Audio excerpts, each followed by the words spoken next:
So yes hello everyone, welcome to my channel. ఈరోజు ఈ వీడియోలో నేను మీకు స్విమ్స్కి సంబంధించినటువంటి సెకండ్ వెబ్ కౌన్సిలింగ్ ఏదైతే ఉందో సో దానికి సంబంధించినటువంటి జస్ట్ సీట్ అలొకేషన్ అయినటువంటి స్టూడెంట్ యొక్క లిస్ట్ అనేది జస్ట్ ఇప్పుడే మనకి రిలీజ్ చేయడం జరిగింది. ఇక్కడ చూసారా, కౌన్సిలింగ్ అని ఉంది. ఇక్కడ second web counselling seat allocated candidates యొక్క లిస్ట్ అనమాట. జస్ట్ ఇప్పుడే ఫ్యూ మినిట్స్ ముందే మనకి ఈ విధంగా లిస్ట్ అనేది రిలీజ్ చేయడం జరిగింది. సో ఎవరైతే సెకండ్ వెబ్ కౌన్సిలింగ్లో సీట్ అలొకేషన్ అయినటువంటి స్టూడెంట్ యొక్క డీటెయిల్స్ అనమాట. సో ఈ విధంగా మనకి ఈ సెకండ్ వెబ్ కౌన్సిలింగ్ అనేది మనకి అన్ని కోర్సులు అనమాట, బీపీటీ, బీఎస్సీ పారామెడికల్ కోర్సులు ఏవైతే ఉన్నాయో సో వాటన్నింటికి సంబంధించి కోర్స్ అనేది అలొకేషన్ చేయడం జరిగింది స్టూడెంట్కి. సో ఇప్పుడైతే ఈ లిస్ట్ అయితే వచ్చింది. ఈ లిస్ట్లో ఉన్నటువంటి స్టూడెంట్ ఏం చేయాలి ముందు? సో ఫిజికల్గా మీరు ఒరిజినల్ సర్టిఫికేట్ తోటి యూనివర్సిటీకి అనేది రిపోర్టింగ్ చేయాల్సి ఉంటుంది. సో ఏ డాక్యుమెంట్స్ ఏం సబ్మిషన్ చేయాలని ఇక్కడ మనకి ఇవ్వడం జరిగింది. సో వీటన్నిటిని మీరు క్యారీ చేయాల్సి ఉంటుంది. ఎప్పుడు రిపోర్టింగ్ చేయాలి మీరు? ఇక్కడ ఇచ్చారు కదా, 17th and 18th అనమాట. సో ఈ 2 daysలో మీరు యూనివర్సిటీకి రిపోర్టింగ్ అనేది చేయాల్సి ఉంటుంది. సో ఎలా చేయాలి ఏంటి అని చూసుకుంటే కనుక ముందుగా మీరు ఇక్కడ ఇచ్చినటువంటి డాక్యుమెంట్స్ ఏవైతే ఉన్నాయో ప్రొవిజనల్ సీట్ అలాట్మెంట్ లెటర్ అనేది డౌన్లోడ్ చేసుకోవాల్సి ఉంటుంది. ఆల్మోస్ట్ మనకి 5,500 రూపీస్ పే చేస్తే మనకి ఆ ప్రొవిజనల్ సీట్ అలాట్మెంట్ లెటర్ అనేది డౌన్లోడ్ అవ్వడం జరుగుతుంది.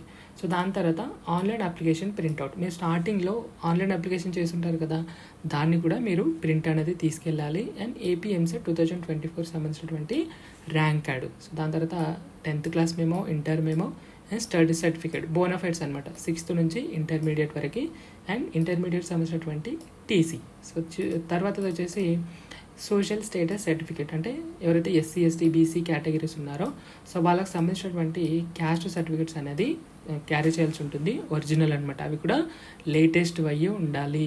ఈ విషయం గుర్తుపెట్టుకోండి, పాతది ఇస్తామంటే కుదరదు.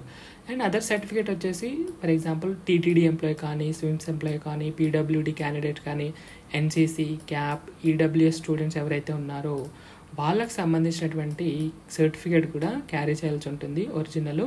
అండ్ తర్వాత వచ్చేసి ఇన్కమ్ అండ్ రెసిడెన్షియల్, ఎవరికైతే అప్లికబుల్ అయిందో వీళ్ళు కూడా ఇన్కమ్ అండ్ రెసిడెన్షియల్ ఒరిజినలే క్యారీ చేయాల్సి ఉంటుంది. అండ్ మనకి ఈ కౌన్సిలింగ్ అప్పుడు ట్యూషన్ ఫీజు అనేది పే చేయాల్సి ఉంటుంది. అది ఈ ఇక్కడ ఇచ్చినటువంటి వెబ్సైట్లో మీరు ఆ ట్యూషన్ ఫీజు అనేది పే చేయాలి. ఎంత? 35,500 రూపాయలు అనేది ట్యూషన్ ఫీజు అనేది పే చేయాల్సి ఉంటుంది. అండ్ దాంతోపాటు 5,500 కట్టి మనము provisional seat allotment letter download చేసుకోవాలి. సో దాదాపు మనకి 40,100 రూపాయలు అనేది కౌన్సిలింగ్కి ఛార్జ్ అవ్వడం జరుగుతుంది. సో ఇదనమాట. సో ఎవరెంత ఫీజు కట్టాలనేది మనకి ఇక్కడ ఎవరి గ్రూప్ 1, గ్రూప్ బిగా డిసైడ్ చేశారు. గ్రూప్ ఏలో వచ్చేసి మనకి బీపీటీ, నర్సింగ్, ఈ కోర్సులో ఎవరికైతే అలొకేషన్ అయిందో సో వాళ్ళు ఈ 35,000 రూపాయలు కట్టాలి ట్యూషన్ ఫీజు. అండ్ గ్రూప్ బిలకు సంబంధించి పారామెడికల్ కోర్స్కి ఎవరికైతే అలొకేషన్ అయిందో వాళ్ళు ట్యూషన్ ఫీజు 23,500 రూపాయలు కట్టాల్సి ఉంటుంది. సో దాంతోపాటు 5,500 అనమాట. సో ఇది వచ్చేసి నాన్ రిఫండబుల్, ఇది వచ్చేసి రీఫండబుల్ అనమాట. ఇన్ కేస్ మనకి సీట్ క్యాన్సిల్ అయితే కనుక ఈ అమౌంట్ అనేది మనకి రీఫండ్ జరగడం జరుగుతుంది. సో ఇది మళ్ళీ అగైన్ ఈ provisional merit list provisional seat allotment letter ఏదైతే ఉందో అది మళ్ళీ డౌన్లోడ్ చేసుకుని వెరిఫికేషన్ అనేది అటెండ్ అవ్వాల్సి ఉంటుందన్నమాట.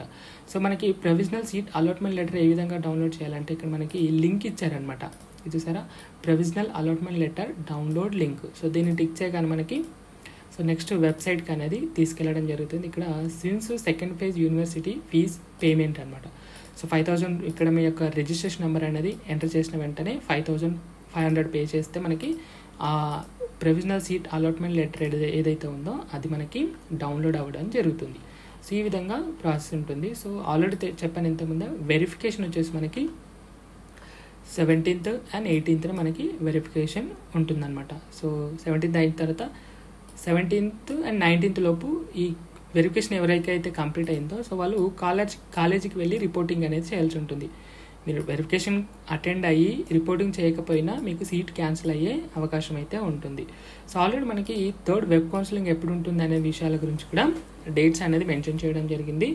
అదే ఇది చూడండి, October 2 and October 3 మనకి థర్డ్ వెబ్ కౌన్సిలింగ్ అనేది ఉంటుందని వీళ్ళు క్లియర్గా చెప్పడం జరిగింది. ఈ సెకండ్ వెబ్ కౌన్సిలింగ్లో సీట్స్ ఏవైతే వెకేట్గా ఉన్నాయో సో వాటిని థర్డ్ వెబ్ కౌన్సిలింగ్కి క్యారీ ఫార్వర్డ్ అయ్యే అవకాశం అయితే ఉంటుంది. సో ఎవరు కంగారు పడాల్సిన అవసరం లేదు. సెకండ్ వెబ్ కౌన్సిలింగ్లో సీట్ రానటువంటి స్టూడెంట్ సో ఖచ్చితంగా మీకు థర్డ్ వెబ్ కౌన్సిలింగ్ అనేది ఉంటుందన్నమాట. సో ఇది ఇక్కడ మనకి లిస్ట్ అనేది ఇవ్వడం జరిగింది. List of student allocated seat through second phase web counselling for BPT, BSc nursing and paramedical health sciences అనమాట. సో ఈ విధంగా స్టూడెంట్ యొక్క డీటెయిల్స్ అనేది ఇవ్వడం జరిగింది. సో వాళ్ళ యొక్క merit number, SVIMS number, name, all ticket number and ఏపీలో వచ్చినటువంటి ఎంసెట్లో వచ్చినటువంటి ర్యాంకు, వాళ్ళ యొక్క రీజియను, వాళ్ళ కేటగిరీ, జెండర్ మేలా ఫీమేలా అండ్ ఇంటర్మీడియట్ రెగ్యులరా, డిస్టెన్స్ అని ఓపెన్ అని ఉంటుంది కదా అది. తర్వాత ఇంటర్ యొక్క గ్రూప్, ఈడబ్ల్యూ ఎస్ఆర్నో, టీటీడీ ఎంప్లాయీ ఎస్ఆర్నో, తర్వాత అలగేటెడ్ ప్రిఫరెన్స్ అంటే వీళ్ళు ఏ ప్రిఫరెన్స్లో పెడితే ఈ సీట్ వచ్చింది అనేది ఇవ్వడం జరిగింది. సో బీపీటీ ఫస్ట్ ఇచ్చారనుకోంటే ఫస్ట్ ప్రిఫరెన్స్ బీపీటీ పెట్టారు కాబట్టి వచ్చింది అని. ఇక్కడ చూసారా సెకండ్ అని ఉంది. సెకండ్ అంటే ఈ బేసిక్ కార్డియోకి వాళ్ళు సెకండ్ ఆప్షన్ ఇచ్చినప్పుడు వాళ్ళకి ఈ సీట్ వచ్చింది. ఇంకా మనకి ఇక్కడ చూసారా 10th ప్రిఫరెన్స్ ఇచ్చిన ఆ సీట్ అనేది అలొకేషన్ చేయడింది. So based on the reservation, local and IPE marks, website rank ఆధారంగానే మనకి ఈ సీట్ అనేది అలొకేషన్ అనేది చేయడం జరుగుతుంది. సో ఈ విధంగా మనకి సెకండ్ వెబ్ కౌన్సిలింగ్కి సంబంధించినటువంటి డీటెయిల్స్ అయితే ఈ విధంగా ఉన్నాయి. సో దీంట్లో ఏమైనా డౌట్స్ ఉంటే కనుక కమెంట్ సెక్షన్లో కమెంట్ చేసేసేయండి. Thank you so much.